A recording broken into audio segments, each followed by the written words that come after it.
मैंने कुछ महीने पहले अपने फ़ोन से सारे गेम डिलीट कर दिए, एक भी गेम नहीं छोड़ा। इनिशियली मुझे लगा सिर्फ थोड़ा सा फ्री टाइम मिलेगा, लेकिन जो चेंजेस मैंने नोटिस किए उन्होंने मुझे सरप्राइज़ कर दिया। और रिसर्च करते वक्त मुझे एक शॉकिंग चीज़ पता चली, बहुत से गेम सिर्फ एंटरटेनिंग नहीं होते, उन्हें इस तरह से डिज़ाइन किया जाता है कि आप उसकी तरफ बार बार अट्रैक्ट हो, बार बार आप उसको खेलो। तो आज बात करते कि मैंने गेम्स क्यों डिलीट किए, मेरे साथ क्या हुआ और गेमिंग कंपनीज आपका अटेंशन इतना वैल्यूएबल क्यों समझती है। So my name is Shubham, let's start the video. तो इसको हम 5 पार्ट में डिवाइड करेंगे। Part 1, why I quit. सबसे पहले एक बात क्लियर कर देता हूँ, मैंने ये वीडियो गेमिंग को हेट करने के लिए बिल्कुल नहीं बना रहा, लेकिन मैंने नोटिस किया कि मैं सिर्फ 5 मिनट के लिए गेम खेलता हूँ और पता ही नहीं चलता कि 30-40 मिनट निकल गए। और प्रॉब्लम सिर्फ ये नहीं है, उसके बाद पढ़ाई करने में मन नहीं लगता, वर्कआउट करने में मन नहीं लगता। और मुझे लगता है कि इस पे अगर अगर अपने गोल्स को सीरियसली अचीव करना है तो इन सब को गेम्स को मुझे अपनी लाइफ से हटाना पड़ेगा। इसलिए मैंने एक डिसीजन लिया, डिलीट एवरीथिंग। और ऐसा क्यों होता है, हमें मन क्यों नहीं लगता? तो इसके लिए हमें डोपामिन लेवल्स को स्टडी करने की ज़रूरत है। वो क्या है? जैसे कि मान लो तुमने मिठाई खाई और तुम्हें उसका टेस्ट अच्छा लगा, तो तुमने उस चीज़ में डोपामिन रिलीज़ किया।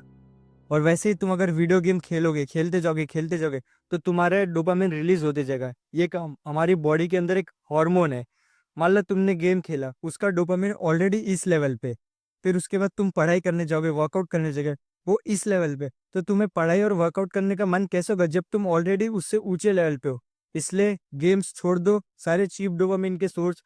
यही नहीं, वीडियो गेम्स ही नहीं, जैसे कि जंक फूड हो गया, रील्स शॉर्ट्स हो गया, ये सब छोड़ दो।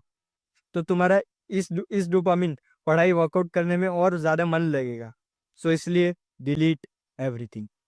Now the part 2 comes, what change. पहले कुछ दिन ऑनेस्टली डिफिकल्ट थे।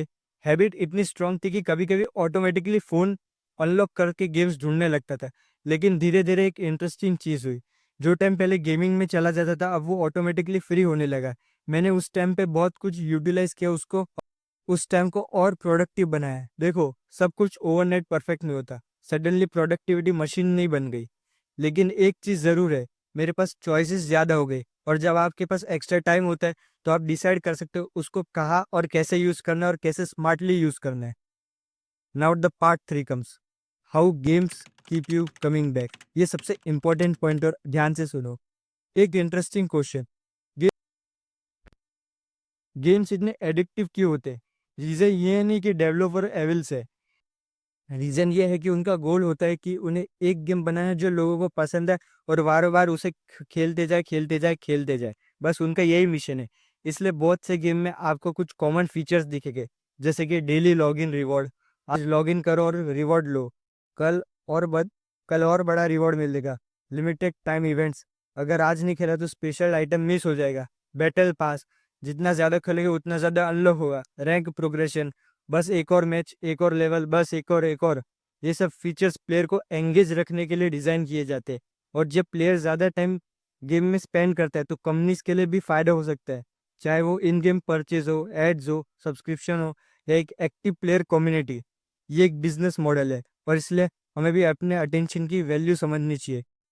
इस वजह से वो कितना पैसा कमा लेते हैं तुम सोच भी नहीं सकते। और तुम्हें क्या मिलता है? दैट्स इट, रियलिटी है। तुमने गेम में बहुत सारे कॉइन्स कमाओगे, पैसे कमाओगे, पर रियलिटी में क्या कमाया? Now the part 4, the biggest lesson. मैंने एक चीज़ रियलाइज़ की कि प्रॉब्लम गेम्स नहीं है, प्रॉब्लम ये थी कि मैं उन्हें कंट्रोल नहीं कर पा रहा था। वो मेरी रूटीन को कंट्रोल कर रहे थे। अगर कोई चीज़ आपके गोल से ज़्यादा इंपॉर्टेंट लगने लगे तो शायद टाइम आ गया है उसको इवेल्यूएट करने का।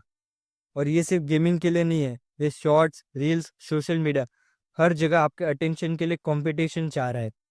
क्वेश्चन ये नहीं कि आपके पास ऐप्स या गेम्स एग्जिस्ट करते, क्वेश्चन ये है कि क्या आप डिसाइड कर रहे हो कि आप अपना टाइम उन्हें कितना दोगे, या कोई और डिसाइड कर रहा है। And the last part, that is the part 5, the exception.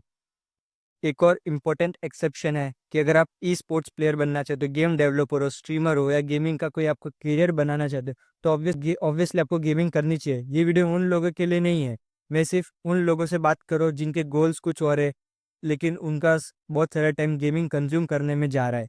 पर जिन लोगों को अपना गेमिंग में करियर बनाना है तो खेलो, कौन रोक रहा है?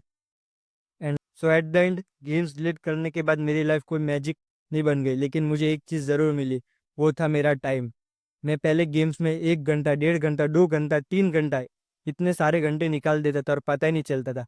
और मेरे पास मेरा टाइम वापस आ गया है। तो मैं आपसे क्वेश्चन पूछना था, तो आप कमेंट्स में बताओ, आप रोज कितने दिन गेम खेलते हो? अगर वीडियो पसंद आई लाइक करो। मिलते हैं अगली वीडियो में, तब तक के लिए goodbye. Thanks for watching.